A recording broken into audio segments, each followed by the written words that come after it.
এখানে ব্যঞ্জন বর্ণের ৫টা বর্গের শব্দগুলো দেওয়া আছে।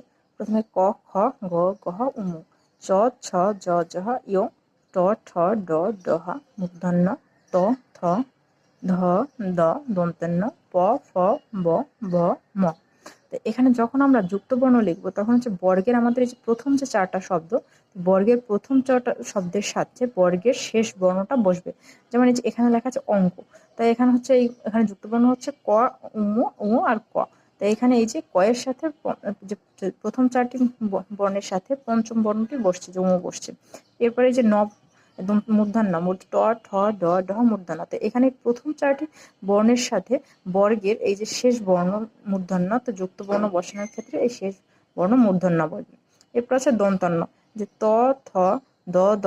এই ত, থ, দ, এই ৪টার সাথে যদি কোনো যুক্ত বর্ণ বসে তখন হচ্ছে আমাদের এই দন্তন্য বসবে। আর যখন আমরা জ, ফলা এবং তা এই দুটো শব্দ কখনো আমরা একসাথে লিখতে পারবো না। যেমন এখানে আছে আলস্যতা, তো এই জফলা এবং তা কখনো একসাথে বসে না। তো এখানে আমরা লিখতে পারি আলস। এই জফলা এবং তা দুটাকেই আমরা বাদ দিতে পারি। তো এরপর হচ্ছে আমরা লিখতে পারি আলস ইকুয়াল হচ্ছে খুব আলস।